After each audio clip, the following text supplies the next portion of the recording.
It's time to tool, it's time to fool, it's time to razzle, to dazzle, it's time to club buggery! Tonight, This Morning Life presents Club Buggery.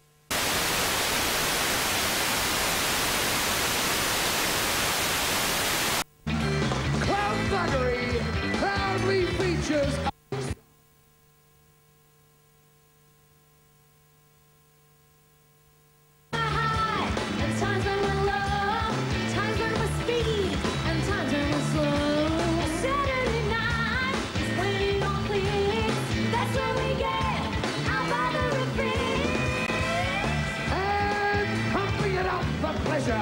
Australia's brand new Beatles!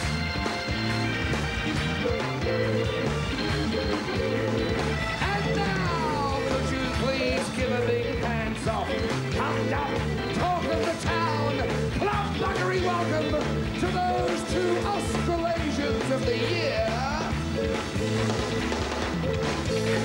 The Rogues of Roulette. The Black Knights of Blackjack. Those salty sailors of fortune. Rampaging Roy Slaven and H.G. Nelson!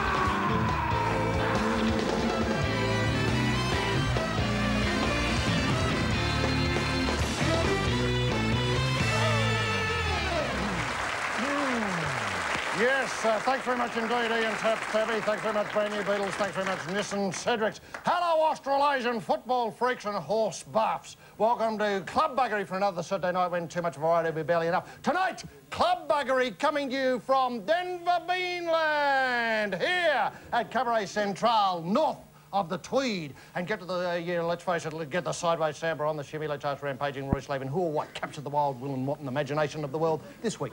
Pal. Thank you very much, H.G. Nelson. Davis Cup, the Australian Davis Cup team. Yes. We're back in town. Oh, yes, indeed. This morning, our time, we took out the fiery but erratic Croats. Two blot. Oh. Two blot, count them. Two blot. Stoltz. Might have been the Philippoussis kitty. Yes. We took out Goranivovic. Yes. And the other kitty who's ranked 497th in the world. Whoa. We did it! And hasn't this tactical ploy of Yes. Newt to say I'm going to split if we lose in Yep. split worked an absolute treat? And giving the Australian Davis Cup team a nickname. Oh, yes. The Aussie Aces. The Aces. Yeah. So we're now part of the world group. Yeah. Means we might get up against Japan. And then go on to lose in Taiwan. Against, Egypt. Oh, yes, yes. Israel. Yes, Kashmir. Now, with that as way of setting the scene here in Beanland, it's now time to welcome a man who is completely car crazy. There's nothing more this man likes than opening the garage door at, say, 4:30 in the morning, lifting the bonnet, bending over buttocks up and fiddling about for a good red-hot shufty with the feeler gauge. Listen, Cedrics, can you get the pedal to the metal? Can you take off quick? Can you circulate at speed and scrape the door handles off lap after grueling lap and give us the Dick Johnson story?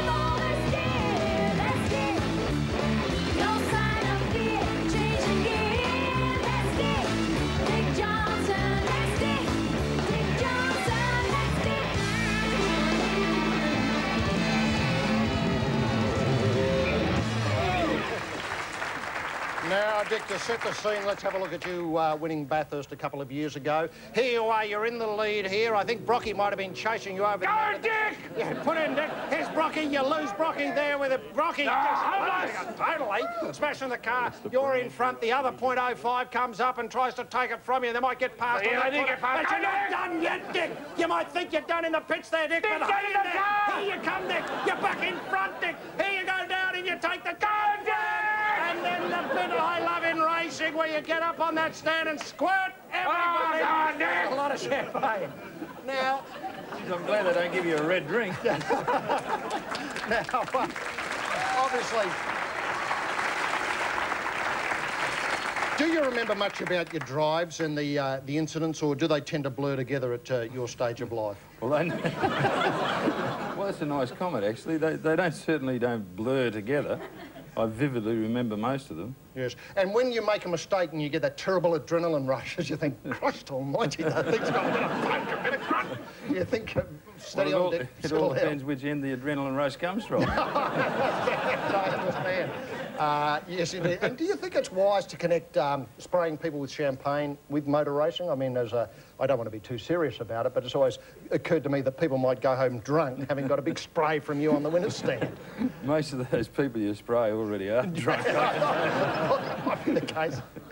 Now... Dick, personality cars. I mean, do some cars have a real personality? Have you known cars that you've really got to like and know? You've known all their foibles. I always felt that a Zephyr 6 was a real personality car, or a Chrysler Royal. Oh, well, now, there was a personality car, or a Simca, or a Ford Anglia, you know, a little bit daggier. But have you ever had a personality car, or a car that you've really thought, well, this suits me?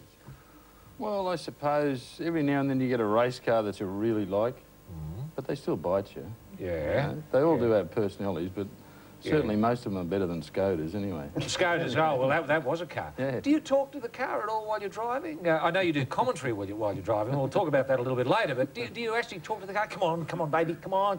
No, Baby, you can do it, you can do it, come on. Well, unfortunately, they're not the sort of things you can give an injection to or anything like that. No. So, No, do you talk while you're driving? no, well, I don't talk to the... Sometimes I talk to the people that are in front of me, and they really don't like it, I don't think. What, they can hear you? Well, I spoke to a guy in America once and I didn't know I was on TV. Is that right? Yeah. Well, you didn't say anything untoward that would embarrass Australia, did you, Dick? Oh, no, not at all. He was a legend in his own bathwater, this guy. He'd been around motorsport over there for many, many years, and I called him a prick on television. Dick, what had he done to upset you? What did Well, he crashed into me, but then it took me about 6 or 7 race meetings after that to convince him that a prick in Australia was a term of endearment rather than... Who was this bloke, Dick? No, Wasn't it Alan's a junior or something like that? No, an old guy called Richard Petty. Oh, him. I hate him. He is a prick. Listen, can I get your... And I know you'll be objective about this because you drive for Ford. Look, the great battle that's held motorsport in Australia together over the past 50 years is the battle between Fords and Holdens. You know, streets were divided across this nation depending on whether Dads bought Holdens or Fords. Now, how are you seeing that at the moment? Where do you think the pendulum is swinging at the moment? Is dead centre? Ford got their nose in front, or have Holden coming back? How's it looking? Ford's always got their nose in front, you know that. True, I thought you might say that, yeah. Ford...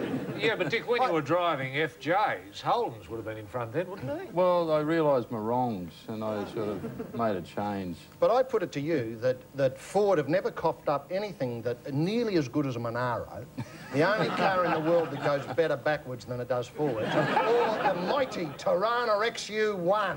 I had a couple of those. I know, I've seen pictures of you inside them. But, you know, obviously you only got out of them because they ceased making them and they obviously couldn't qualify. But if they allowed that sort of machinery at Bathurst, I'm sure you'd still be there trying to keep it on the track, going this way and that way. Because you would be too. Grunt. Well, they were okay. They were a good car. But they still didn't have the awesome power of the GDHOs, no? Oh, yeah, your Ford GDHO... I think it might have been B, GDHO B. Did you have a B? Did you have a Subaru? Subaru? Yeah. Did you have one of those with the stupid bloody transfer up on the... had a kangaroo, I think, on the front. Well, they did too, and, you know, they were fairly fast kangaroos. Yeah.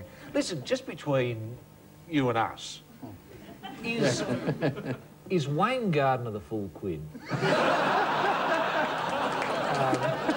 You don't expect me to answer that, do you? I do, Dick. I do, because I worry about the bloke, because he reminds me of this American bloke that you... he always seems to be getting involved in pranks. What is it about Wayne? Does he not forget... I mean, does he think he's on a motorcycle and you haven't got this other section, this other area that's your machine that you control. Why does he create so much trouble? And is he the full quid? Well, I knew you were going to ask me something like that. Yeah. Because that's... he's a nice guy. He really is a nice guy. I'm sure out of a car you couldn't meet a nicer bloke. In a car, is he the full bloody quid, Dick? It's a simple question. Well, I suppose he is. Depends whether he believes whether he's in 2 wheels or 4. Would he have a licence to drive a 4-wheeled car? Well, I don't know. He might have one for a sidecar. What do you like in traffic, Dick? You been busted for speeding at any stage? I'm a very good driver in traffic. I don't do anything wrong. Yeah, you're avoiding the question. I know. Have you ever been done for speeding and as the officer looked at this, oh, bloody hell, Dick Johnson. On your way, Dick, not a problem. In my younger days, the thing that I got booked most for than anything would have been creating undue noise by manner of operation. Right, so you had a hot motor and a lukey muffler. Exactly. And you liked a nice, big, loud, bloody note coming from the car. You'd cut a bit of bike tube off and squeeze it over the end of the muffler and go... down the road. Not quite. Can work, though. Now, if you get into trouble with some of these questions, just use the simple method of honk means no and honk honk means yes. So don't feel, you know, at all. Is car racing fun? I know it sounds stupid, but these things cost a fortune. There's a lot riding on you and the offsider. Does it get down to, you know, I know it's a total package sort of, you've got to have the mechanics and the car and the motor and tyres and all that sort of stuff, but does it weigh heavily on you while you do it? Oh, it's good fun. I wouldn't do it unless it was good fun. Yeah. But you know, do you feel as it's like obviously you started off coming into it at a very low level of dough, and then obviously it's built up now where it could easily be a multi-million, probably is more than a multi-million-dollar campaign that you put together each year. But does that weigh on you more? You think, God Almighty, you know, we're running last here. What can we do about it? How can we... that's the difficult thing, because you can't always win every race. Unfortunately, there's only ever one winner. But the other unfortunate part about this game is you either come first or last. Yeah. Why did you never have a shot, not that it's too late, at Formula One, Dick? Were you ever lured towards Formula One? Well, I would have liked to have done it. Yeah. But certainly I was too old by the time I got, you know, involved in what I was in. Yeah. But my wife said, if you get into those things, I'm not around, so... Is that right? But now she's saying, gee, I wish I'd have gone into those things. Yeah. Because Alan Jones, I mean, he hasn't done all that much since he went from Formula One to sedan cars to that sort of car, has he? I mean, you've done him easily. You could have, and he was a bloody world champion in Formula One. Formula One drivers aren't that bloody crack hot, are they? Well, it all depends. See, the thing is, the top people in any chosen sport, whether it be marbles or go-karts or push bikes, the top half dozen are very difficult to beat, no matter who you are. Right. Who do you regard as the best drivers Australia's ever produced? Would you say Frank Maddich should be one, or Leo Gagan, or who? Who do you think's the top driver? You know, apart from yourself. No, thanks. There are a number of good guys that have come from this country, and certainly there's a lot of younger guys that are coming up that are going to be very good indeed, but it takes an awful lot of money to get these people to where they are. But in the past, you've seen real good. Alan Jones did a magnificent job when he was over there, and he was focused on what he was doing. I think probably one of the best drivers in the country at this present time would have to be John Bower. Right. Now, you've done a lot of silly things to promote car racing and aeroplanes, and we've got a clip of you racing a jet plane in a car here. This is really stupid. Look at that plane cheating! Went off too early! Here you are smoking the tyres, you get the drop on the bloody plane. The plane decides it's had enough and it takes off. Go down! Bear! Come on, Dick, put it down! Put it down! Look at that, it's an appalling concept. How'd you get into that? That was just a bit of a promo. Those guys, I couldn't believe how serious they took that. Well, they're pricks. You know, you're right. But I went there under all sort of, basically believing that it was just going to be a bit of a fun thing. And like, they couldn't do another lap with the aeroplane, it would have run out of fuel. Yeah. And like they carry 30,000 pounds of fuel or something like that. Yeah. But then they put us on this quarter mile that they said was a quarter mile, which it was. And it was concrete. Now, like our car, with the tyres we got on concrete, you got about as much grip as a dog on lino, so... we were in that situation where we couldn't really sort of get the car motivated, you know. The personality didn't come out, you know.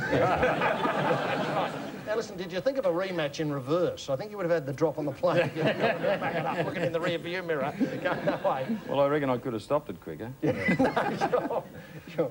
Can you pick, you know, when you listen to the note of a car, you know, when you're just sitting, say, having a cup of coffee, al fresco style, and cars going past, can you hear, you think, oh, that car's got problems with the tappets. I can hear the fan belt's a little bit loose on that one. I mean, can you pick notes of cars, different cars? Most and can you definitely. pick the, you know, I can tell what this one is going to come up around the corner here. This has got to be a Simca or something. Can you pick the notes? But I tell you what, if you can pick the note of some of the taxis in Sydney, you're doing well. Yeah. Because they're pretty crook. But can you pick up those things just by the sound? Most definitely. What's the most common problem you hear? Most common problem, especially in the cab that I was in when I came here, was the diff was about to fall out, and it was shocking. You just have a word to the driver? Yeah, So I your asked- diff's in trouble, Phil? Well, I inquired why he didn't have the radio on, because he didn't need it. And on that cheerful note, it's time to wish Dick every success with his motoring future and the Bathurst coming up in a few days' time. And I ask everyone, whether they're at home or here in Beanland, to get them out and bang them until they're just a couple of thin slices of cabanossi at the end of each wrist, as a way of thanking Dick Johnson.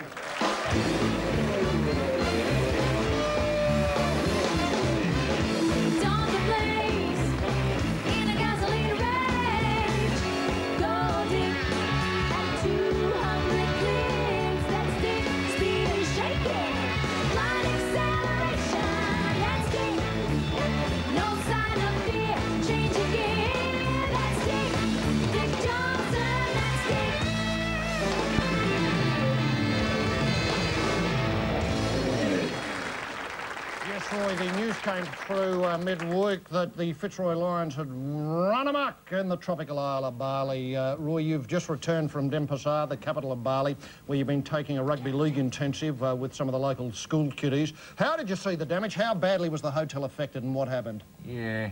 Actually, look, I don't think there was too much in it. No. Look, it depends on the way you look at things, I suppose.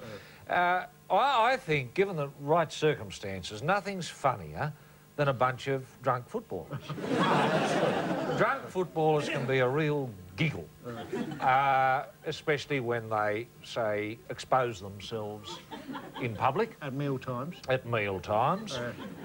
When they urinate in public at meal times. That's very, very funny. When they spit on staff members and people having their bit of tea in public, that's very, very funny. When they corner young newlyweds and say you're ugly and you're fat, well, a lot of people, you know, like having a bit of fun at their own expense. That can be very, very funny. When they smash furniture in hotels, around the bars, etc., that can be a real hoot. When they leave, say, brown cables and calling cards in pools, which you're about to dive into, well, that's a scream. That's an absolute hoot. When they follow you into your room, your hotel room, and trash it, and smash your cameras and that sort of stuff, well, you've got to be in the right frame of mind. Yeah, it's true, it's true. It's just funny footballers. Funny, drunken footballers on the flop, on the bot, on the giggle, on the wriggle, on the tool, on the fool. Roy, I think, look, there was a fair bit of damage done to the hotel from the pictures I saw, but I put it down to the fact that the Lions have a bit of a history of doing these sort of things, and they weren't used to the building code in operation in Bali in particular. Flimsy Indonesian foot I don't want to bag. I don't want to bag, No. you know, the building code in Kuta Beach. But when you put a sledgehammer through in a, you know, wall of an Australian hotel, it takes a couple of blows. No, it does. Crack a hole in there. Because it's got Rio through it and stuff. Yeah. Well, they got through the wall in a... Well, they only took over a ball-peen hammer. Yeah. But they got down a couple of walls. They ran a line in the hotel from rooms 108 through to 115. That is obviously going up one side and coming down the other side there. And the rooms look much better. Oh, yes.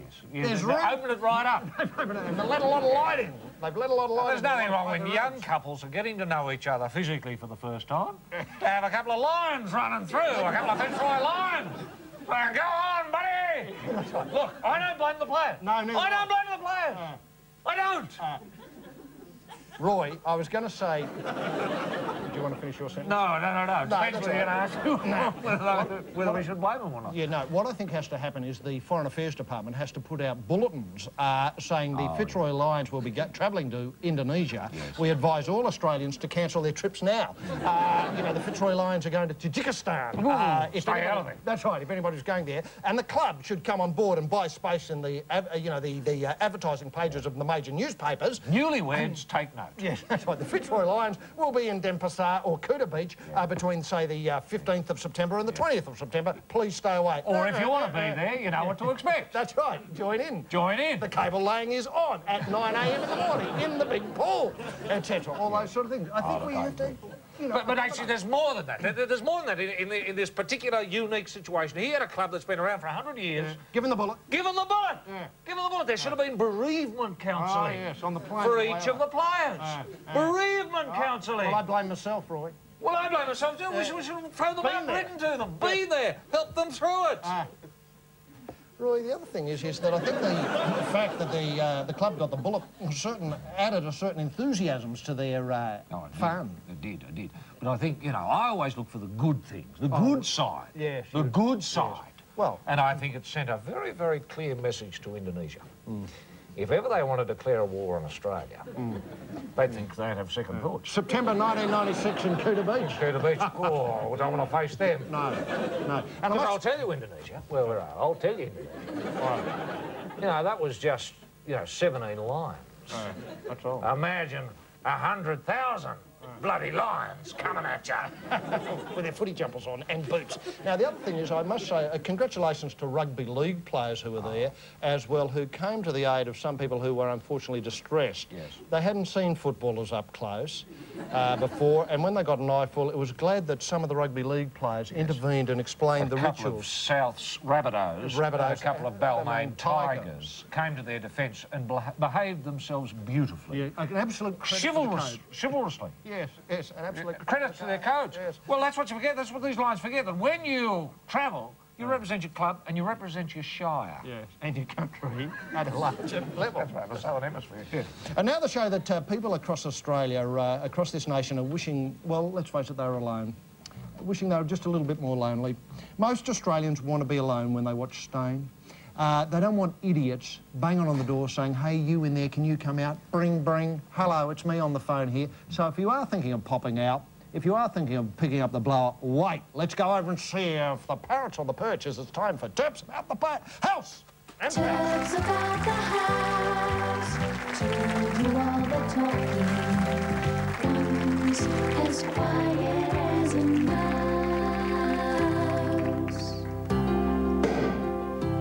Oh, it's useless. He won't come out. Oh, come on, Terps. It's the last Sam. No point in sulking. You'll get another TV job. Oh, he's already got one. What? Foxtel. You call that a TV job? Yeah, I know it sounds horrible, but it's something like the world's funniest doors. On Foxtel? Yeah. With Mike Hammond or by himself? By himself, I think. Oh, it could be worse, I suppose. Yeah. Jeez, doesn't he land on his feet? Oh, sure does. Oh, come on, Terps. It's on now. You'll miss it. Oh, let's let him sulk. Oh, yeah. He'll come out when it's on. Saturday. Do you reckon Norm's heard anything? Bloody hope not. If Errol's dead, we're finished. Sam, I'm worried about you. Hey, don't you worry your pretty little head about me, babe. I won't be taking the tackle out this time. I've got some chairs for you boys. Very nice, Norm. Hey, you holding up, Sam? Ah, not a problem, Norm. Good. Who was the first human being in space? What? You heard me. Oh, was that commie bloke? Yuri Yagelov or something? Gorbachev. I just wanted to see which of you two blokes was the silliest. You're winning, Sam. Who wrote 5 bells? Hey? 5 bloody bells. It's that big bloke. He's a bit off colour. Murray. Les Murray. Wrong. Sam? Peter Allen? Want another go, plunger? Oh, that was that Mulga Bill's bicycle bloke. Oh, Jesus, Lawson. Sam? I don't know, Norm, is this a trick or something? The Bee Gees, who gives a bloody stuff? Bee Gees? 2-0, Sam. I think you're the silliest. You're the one's been using fence palings. Let's take a walk, Sam. It's nothing personal, Sam. It's politics. The fact is, you're not a bad bloke. I mean, sure, you're silly. But he's not on his own there, is he, Plunger? No, Norm. Now, the story is, Sam, Errol's dead. And there's nothing to say that Sam Stain writes his own script. You like fishing, don't you? Oh, I love fishing. Well, I hope they're biting at Stiff City. See you, Sam.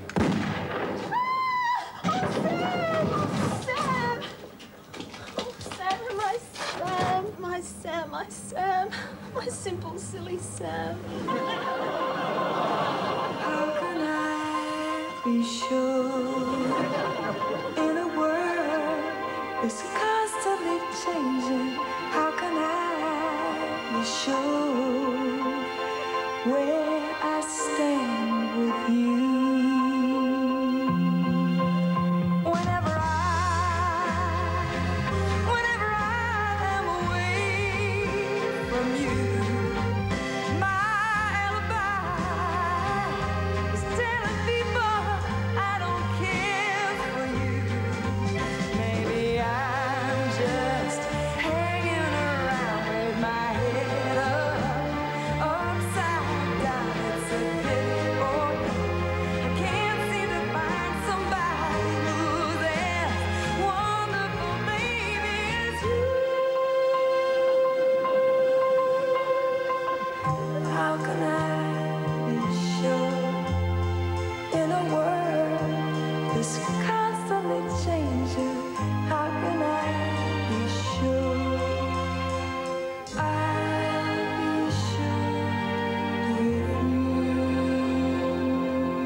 About the house.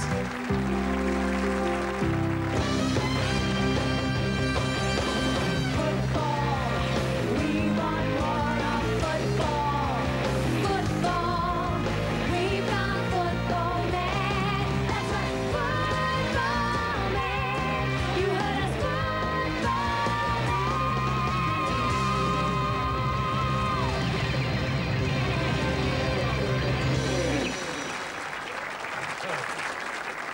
Yes, Australians were champions at netball, and yet the netball community has been outraged by the directive that the senior and most respected players have to sit a 1.5 hour, that's right, a 90-minute exam on the aspects of the game before they're allowed to play this season. Roy, you've set the exam paper for the players. What have you tried to include in it? Yes. Just a few simple questions, HG, like netball, where did it begin? Yes. Who invented it? How high's the net? What's the net made out of? Yeah. What are the dimensions of the court? What's a spike? How big's the ball? What are the dimensions of the ball? What sort of pressure should the ball be, or air inside the ball, etc.? What it was spike? I might have mentioned that one. Yeah, no, keep going. And that's about it. If you what are the rules? How many players can you have on court at any one time? How many substitutes can you have? What's a foul? What if you punch someone in the head on the other side, etc., etc.? What are the implications? What if you go to Bali at the end of your end-of-season trip? What are you going to do? How are you going to behave? What if you see a Fitzroy line? What are you going to do about it? How are you going to defend young people? How are you going to defend young newlyweds?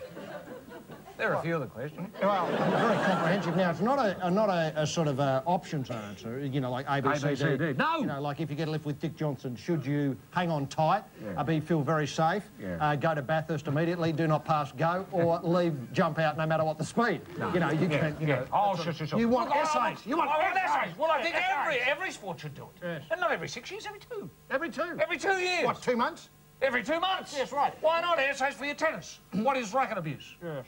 Now, what is racket abuse? Would you see it as grading, though? You might pass basketball 1 and move on to... Sorry, netball 1, move on to netball 2, move on to pure and applied netball, move on to... Oh, the scalars and the vectors. Yeah, well, you know... The physics of netball. The physics of netball, yeah. A ball is struck at a certain force. Yeah, we'll move through the air. We'll move through the air, given the... Question mark. Yes, that's right. Given the relative humidity, for example. Yes, of course. Yes. Given that it's... Southern oscillation. Southern oscillation, full moon. Yeah, that's right. OK, the ball hits the, you know, the surface might be concrete or it might be timber. If it's timber, it might be, well, yellow box. It's yellow box. Or tallow. Yeah, or tallow wood. How high is it going to bounce? Yeah, that's How right. high is it going to bounce? If you're sitting in the third row, 30 feet behind or 20 metres behind, yeah, where would you catch the ball? Etc., etc. All these are great ideas. These are great ideas. Now, how do man look over? What nationality is she? Well, that'd trick a lot of people. Now, listen. Certainly would. Now, listen. You know, Who was Phil Dent? Yes. What was J.A.'s big shot?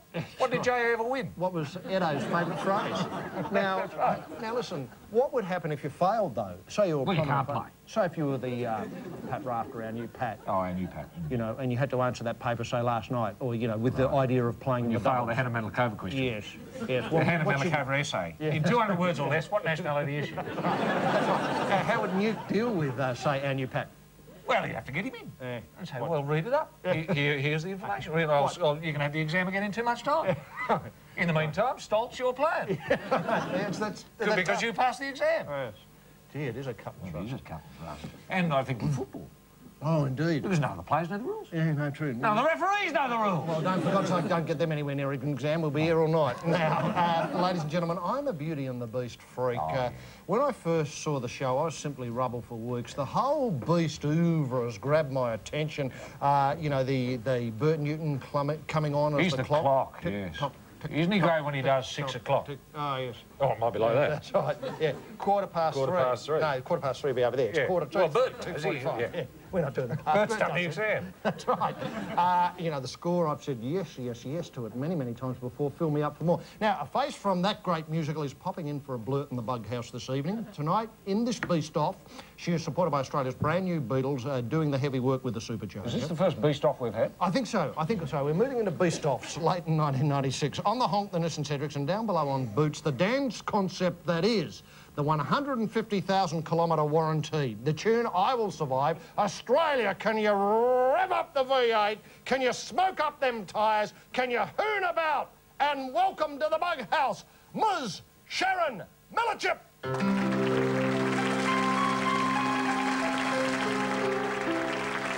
First I was afraid, and I was petrified. Kept thinking I could never live without you by my side. But then I spent so many nights thinking how you did me wrong. And I grew strong, and I learned how to get along. And so you're back from outer space. I just walked in to find you here without a sad look upon your face. I should have changed that stupid lock. I should have made you the key. I'd have known for just 1 second you been back to follow me. Go on that boat, walk out the door. Just turn around now, 'cause you're not welcome anymore. Weren't you the one who tried to break through the divide? Think I'd crumble? Do you think I'd lay down and die? Oh no, not I. I will survive. For as long as I know how to love, I know I'll stay alive. I've got all my life to live, and I've got all my love to give, and I'll survive. I will survive. Hey, hey.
Yes, that was the Pamela Anderson Band sax arrangement of I Will Survive, a magnificent reading there with Sharon in Bathurst winning form.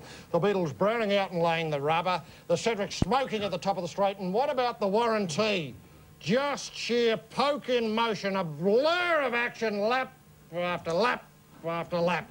Now, next weekend, this nation has a double date with Haight as the football year climaxes with the Festival of the Boot Parts 1 and 2, the AFL Grand Final on the Saturday, and then, of course, the Rugby League Grand Final on the Sunday. And I must say that it is a genuine highlight to announce here for the first time on Australian television that 40 years of television will be celebrated at the Rugby League Grand Final next Sunday afternoon at the Sydney Football Stadium. Forget the football, it's television that will be high on the agenda next week. Now, Roy, you've had a squiz at the rehearsals. What is going on? What will be covered in those 80 minutes plus 10, 90 minutes of television? Yeah, look, it's going to be sensational. Yes. It is going to be sensational. Yes. Now, my understanding is, and I've got inside knowledge here because the new Beatles are providing all the music. Yes.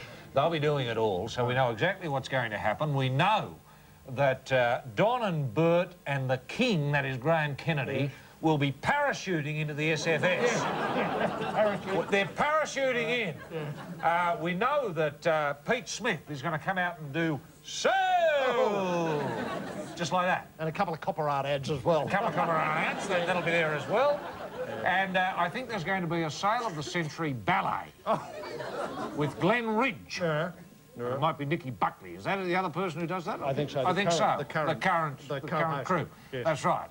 So I'm looking forward to the ballet. It's going to be sensational. They're going to be doing the old hits, the old theme songs, like the Jim Bowie one. Oh, yes. He was a hungover, fighting, a fearless and fighting, adventurous man, that one. They'll be doing all that. I think Brian Henderson and Brian Naylor are going to come through arm in arm. Oh. It is going to be sensational. And I think it's going to finish with Don doing You're My Summer and My Spring, You're Everything. Oh, isn't that beautiful? Tony Hatch, Jackie Trent number. And for those who are interested in the fight game, they're going to restage the Normie Rowe Ron Casey. Yes, that's on. That's the midday bout. That's back on. And I've had a look at both these boys in training, and they're hitting the bag better than ever. They're going to come into this rematch with big raps on them, and I believe this could be the straw that stirs the drink. Oh, I think so. Of the event. And I look forward to the 60 Minutes act, too. I don't know if Tracy Curo's doing it, though.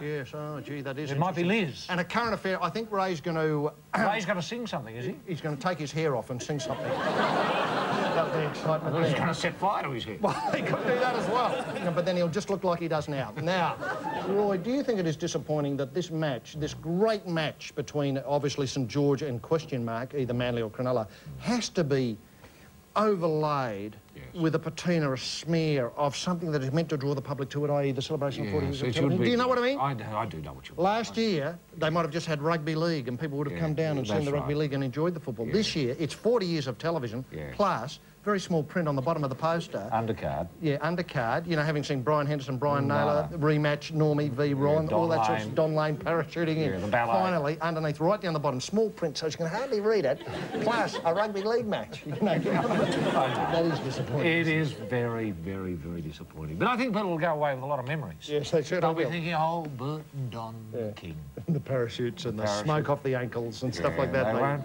Gee, They'll never remember who won the football. No, that's right. And wasn't it good that the Don managed, or, you know, not the Don, but Don managed to end up in the Sydney Cricket Ground and not the SFS, so that was a real highlight. Is the Don? The Don might be coming in as well, after all. The last interview. Yeah, the last interview there. With Ray, an addendum.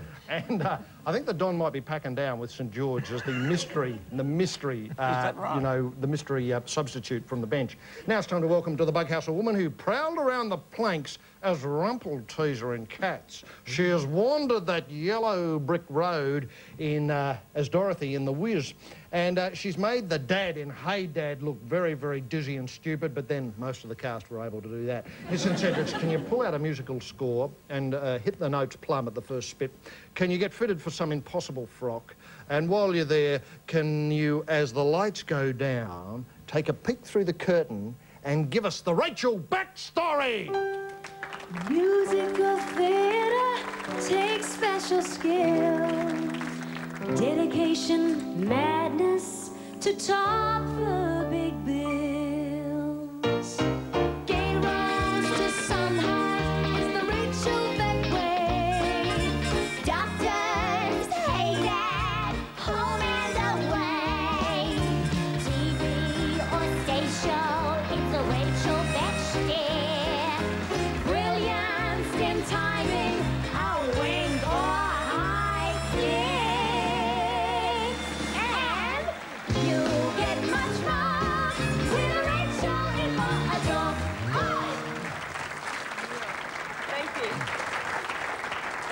Rachel, let's have a look at you in action in Beauty and the Beast. Here's a clip of you singing one of the tunes from the show. It swells up here. It's a showstopper. Oh, it's an absolute showstopper. And I think you get a chance to twirl around here a bit with the Beast. Yeah. If we get a... Ah, yeah, the Beast lying down here. Where's Bert? Here! Here's the Beast in action. No, that's the Beast in action. Big Just a number. glimpse there, and maybe we could start the conversation was, how would you compare Beauty and the Beast with other musicals you've done? You know, like you've done The Cats, and you've played in the Rooting King Story, and you've done Mikado, and you've done a lot of other shows. Yes. A lot of other shows. How would you rate the Beast? How would I rate the Beast? You know, Beauty and the Beast. Yes, you know, Definitely one of the pinnacles of my career because, firstly, it was such a huge part in terms of requiring singing, dancing and acting all the time. There was one stage in the show where I was on for 25 minutes without a break, and that's quite a long time, 8 times a week. Yes. But it helped me to grow so much as an actress and as a singer and as a performer. Yes, I was trying to get to your ideas of, you know, would the Beast, you know, on a scale of 1 to 10, be at, say, 8, and the Mikado at 7, and Hair at 6, and the Rooting King Story obviously at 11. But, yes, you know, how would you rate it with other shows that you've seen and done? You know, well, is it a real sort of one that you really want to get involved in? Yes, you do. Right. Absolutely. From people who are 3 years old watching the show to grandmothers and grandfathers dancing in the aisles, everybody enjoys the show, and I love the show. It was a lot of hard work, but it was fantastic. Rachel, fantastic. why are you leaving it? Well, I fell out of love with the Beast. Oh, basically. that's simple, is it? Yes, that's what happened. How long were you doing it?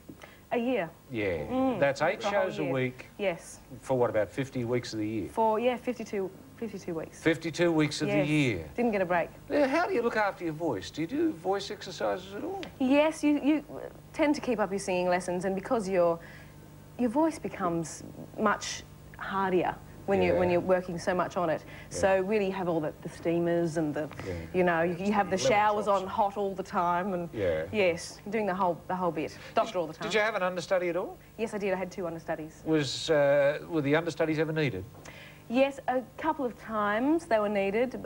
Once I got a very, very bad flu, which tends to run through all the air vents in the whole theatre. Yes. And so subsequently all the understudies are on at once. And another time I was actually driving the Grand Prix, which I should have got a few tips from old Dick, but no, I spun out.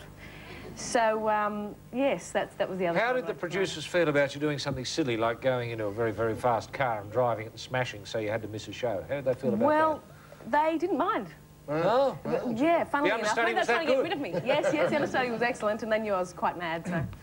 Now, Bert Newton has held the part of the clock down for many, many years in Beauty and the Beast. Yes. He has a phenomenal workload. Does he ever come in looking a bit tiki? And, you know, do you have to wake up the clock on stage? No, the clock is always ticking. The clock is always absolutely there, and if anybody else is feeling tired, Bert's there to give you that pep up, and just a wonderful man. Yes, he's fantastic. Did the clock have much to do on stage? Was the clock an exhausting role?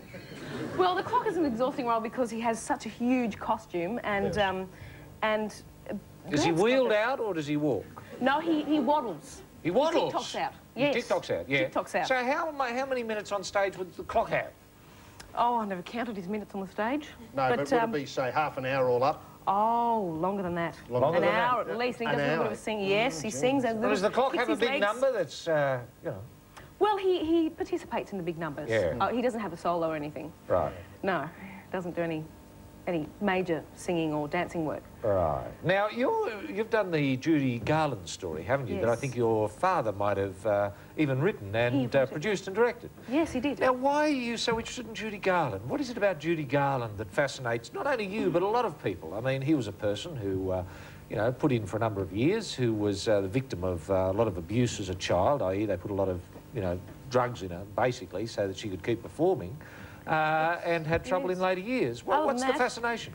Well, not a very interesting life, no. She, I think it was that she was a product of the big star system at that time, and what I wanted to do was just try and have a look at the first little early tremors and see what, you know, how she started as a pure young girl and then became corrupted as time went by. Yes. And the mother-daughter relationship, father-daughter relationship, MGM, star system, all of that was quite intriguing, and of course her ending. Yes, yes, very tragic.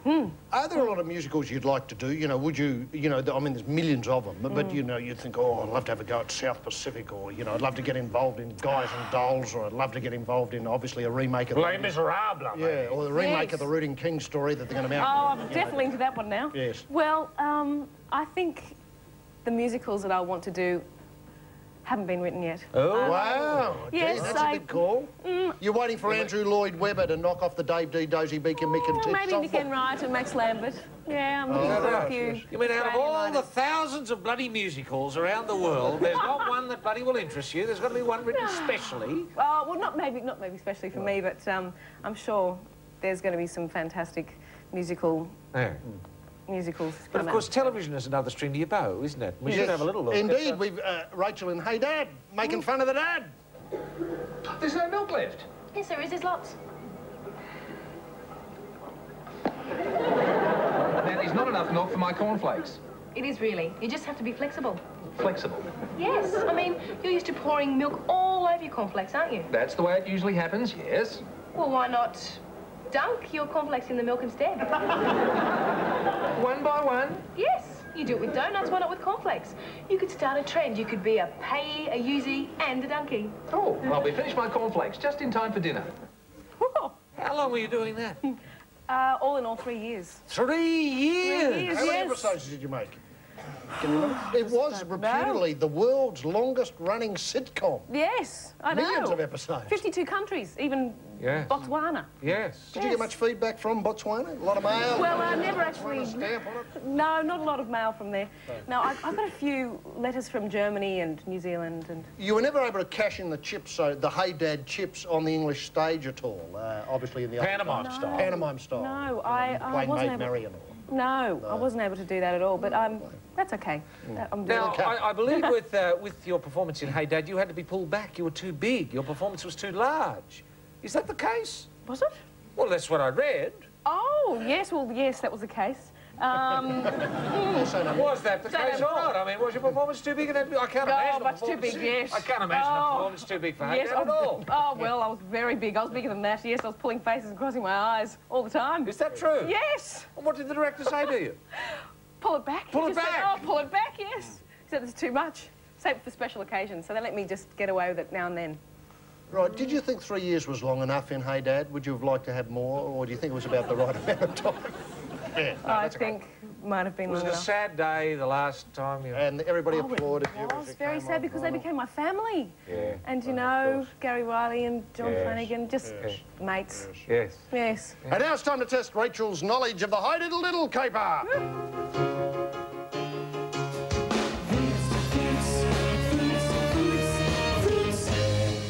Yes, once again, it's time to play the fabulous fruits of football. Who will Rachel be playing for this evening here in Beanland? Yes, actually, her birthday is being celebrated tonight, and in the room is Glenn Percival, who's 18 today. Where are you, Glenn? Where is he? Glenny, over here. Yes, and now let's go over to Ian Taps, Tabby at the prize board. Thank you, HG. And in the Club Buggery show back tonight, we have the new Club Buggery playing cards, the all-meat boxer shorts, the original Australian cast recording of Beauty and the Beast, and the Crack Squad temporary tattoos. And now back to you, HG, for the fabulous fruits of football. And all those prizes available at ABC shops now. Roy, take Rachel through the game. Yes, you've only got to get one question right, Rachel. Now, you should have been watching the show a little bit earlier on, I assume. What two rugby league teams were represented by those who came to the assistance of the holidaymakers in Bali who were being monstered by the Fitzroy Lions? Was it A, St George and Manly, B, Parramatta and Crushers, C, Broncos and Cowboys, or D, Tigers and Souths? I'd have to say Tigers and Souths. Tigers and Souths, Yes. quite right. Who would be the least likely to monster someone in the car park out of the following? A, Wayne Carey, B, Sam Newman, C, James Hird, or D, former Geelong great Michael Turner? C. C, James Hird. And on that wonderful winning note, it's time to ask Rachel to deliver the Buggery show bag and wish her every success with a musical future. And I ask all Club Buggery viewers, whether they're at home or here in Beanland, to get them out and bang them until they're nothing more than a couple of lumps of rump at the end of the wrist as a way of thanking Rachael Beck. Hey, rose to Sondheim is the Rachael Beck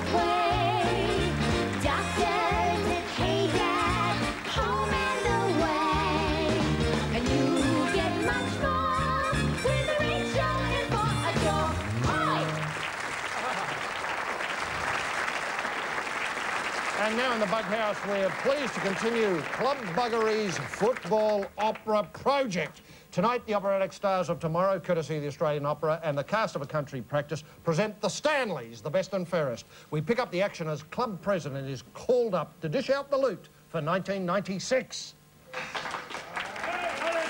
Righto. I'd like us all to put your hands together now for Tip Top Tugger Tombs. Thanks very much, chaps. Ladies and gentlemen, thanks for coming along to the Two Dogs and Flute for the celebration of the best and fairest, the best of the boot. What a year it has been. Once again we are the champion team. A winner tonight will surprise a few. When he came to the club he couldn't kick. When I talked to him he seemed like a pig.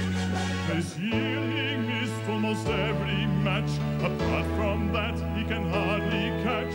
His secret is that he didn't play. You know who I'm talking about. Our best and fairest, the flying tassel Terry Trout. Geez, thanks very much, Barry. Mr. Toombs, you old coot. When was the last time you pulled on the boot? Ladies and gentlemen, I'm speechless. I didn't think I would win. I only came because I passed out in Trevor Sinclair's sin bin. Thanks, blokes, for voting for me. I couldn't have done it without yous. Diesel, Dumpy, Walk and Lucy, Pearl and Fred and Narty and Tooley, George, Perk, Pokes and Tan. Finally, I want to thank my girlfriend Meryl. Throughout the season she has washed my shorts, fiddled with the stains, put up with the jibes about me working night shifts in the drains. Has anyone seen Meryl? The last time I saw her she was going feral. She's outside with full stop Frankie, the fellow with below. Full stop showing her his electric eel. Geez, Frankie will have his hands full. Meryl's a difficult girl to pull. Now she's at the bonnet of the ute. Give it full stop, the one finger salute. Whoops, Roger, the S-head man has ducked out. And Meryl has given him a forearm clout. Blokes, before I go, it's not true what the papers said. It wasn't Tip-Top's daughter with me in the car out the front of the Two Dogs bar on grand final eve. Thanks for the Stanley. See you next year. How's Meryl going with full stop? She's okay, Trouty. It's Brownie who has copped the lot. You're here live on Buggery in Denver, Greenland.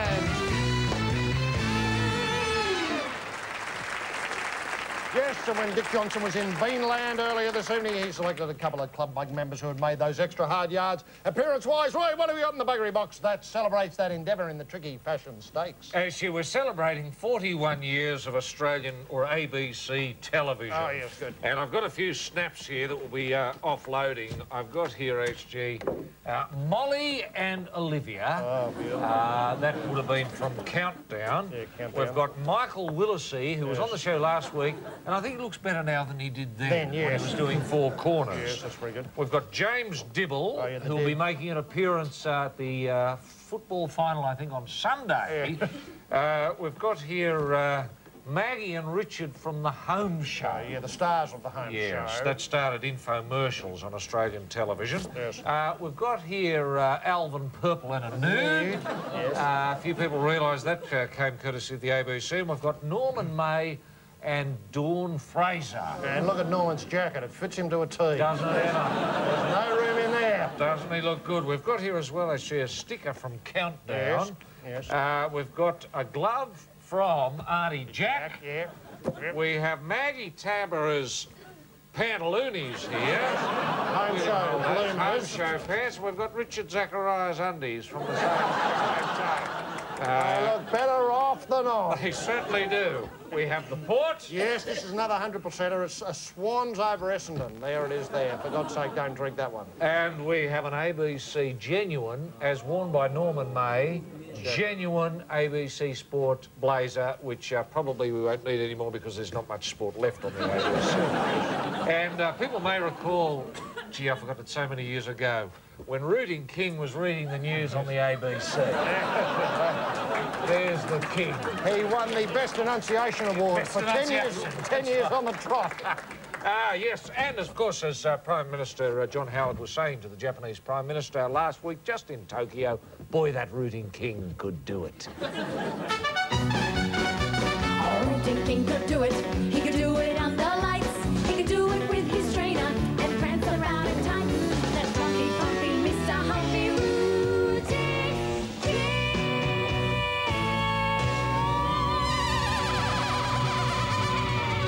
Well done. Congratulations. What's your name? Michael. Share it. Enjoy. Well done. That funky, funky Mr. Humpy Rooting King.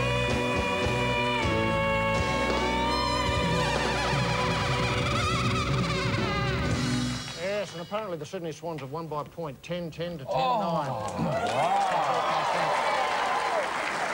So that does mean that the AFL Grand Final next week will be between North Melbourne and the Sydney Swans. Isn't that amazing? Didn't Essendon lose to the Bears by 1 point a few weeks ago? Yes, and in fact, earlier this season, the Swans and Essendon drew. Drew? At the SCG. Geez, they're very close, aren't they? Yeah, they are indeed. Yeah, Roy, where are you off to very in the close. coming week? Actually, I'm going to see the, what is it, the Legends. It's a sort of Legends-y sort of show. It's rock and roll legends. Legends of rock. Yeah. They come direct from the USA and Canada. Are these all living?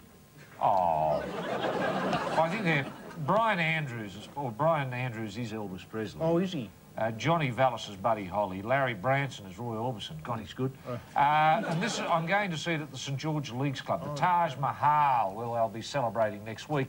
And tomorrow I'm going to Hunters Hill, where the primary school there is having, I think, the Cedrics and the New Beatles and Terps are doing a bit of a fundraiser. Oh, are they? That's tremendous. Now, look, I'm off to the football tomorrow. No surprises there. I'm going down to see the VFL Grand Final. It's at Optus Oval, that's formerly called Princes Park. Oh, yeah. It's between David Rees-Jones's side. He's playing and coaching the Frankston side, and they're up against Brad Gotch's Springvale. It gets underway at 2 o'clock, and anybody in the area who is interested in football should join me down there. Sadly, we come to the end of another show, Roy.